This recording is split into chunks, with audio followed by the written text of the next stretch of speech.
Hi everyone, it's Carol from CrinkledPath Journals, and I'm here with another Sunday Snappy Snippets, which is an open hashtag collaboration for a junk journal tip in 10 minutes or less.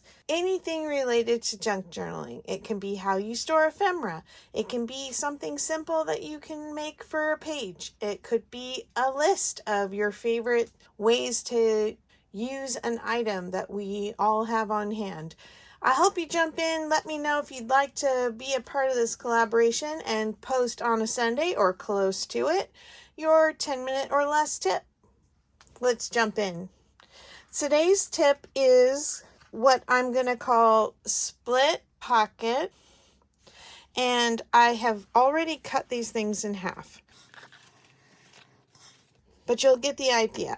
I didn't want to take up the time with the cutter. The idea is to take an ordinary item that we would normally use as a whole piece and cut it into two pieces and then layer it to make a pocket. So here I just took a index divider card and I cut it, and then I would layer it like this, and I would glue where it's overlapping on the edge and then glue it down onto a page around at least the bottom three sides if you want two tucks. And of course you can always do a handy dandy little thumb notch to remind yourself that it's a journaling tuck spot. Ooh, this is thick. It doesn't want to cut.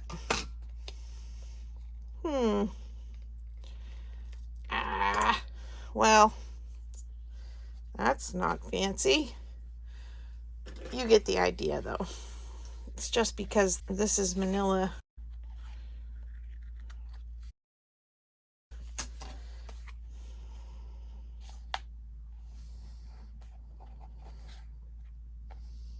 And you could ink around that if you wanted it to show up a little better. So that's one.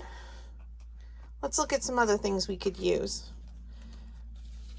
We can take our library card that normally goes into a pocket and we can make a pocket out of it. So I just cut off the bottom third, and you can overlap it as little or as much as you want to fit the space. And then just kind of line up the lines.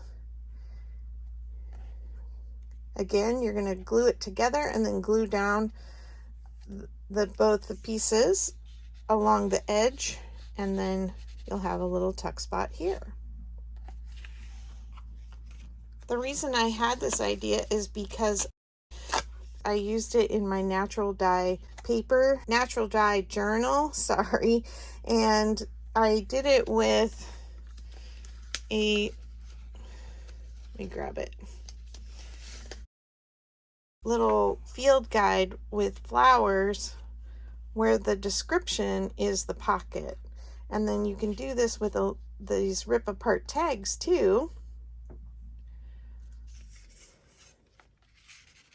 So again, a space for a little pocket. And you can pretty much do this with anything that has something kind of in the middle that you don't mind covering up. Here I took a flashcard, and you can use it the way it was, or you can flip it over so that the answer is just showing, because most of the time we're not using it as a flashcard, right? You can take an old card. A lot of old cards are written on, like this baby announcement, and if you like the handwriting and that it's somebody else's name on it, great to use it as just a regular card. And I like to do that sometimes, but maybe if you wanted to use it for a new baby, you could cover up the information and use it as a little tuck spot. And it doesn't have to be a tag. It can be anything you tuck in the pocket.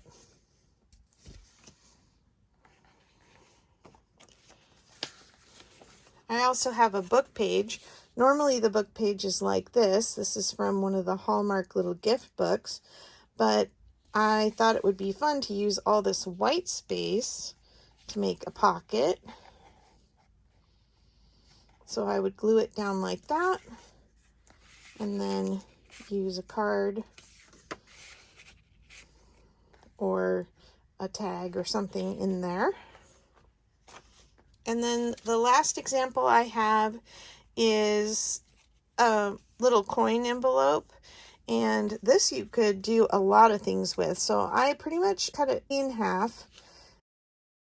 You could layer it like this and have a pocket here and a pocket behind and a pocket here. This is definitely one I would want to notch, and this one ought to cut because it's not as thick as the card.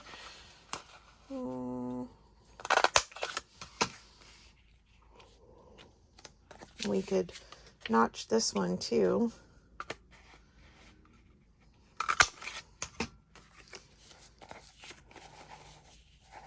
You could even make this into a 4-tuck because you could glue just the edges and then you'd have one here, one here, one here, and one here. And you could do it either way. If you don't want, you could cut the flap off and just notch these back sides if you didn't want to see that seam. And again, you'd have 4 tucks or 2 tucks, however you glue it down. So I hope you liked this little Sunday Snappy snippet, and I'd love to see what other item, if you can think of something else that you could cut and make a layered pocket out of. I'd love to know in the comments. Thanks for joining me today, and we'll see you in the next video.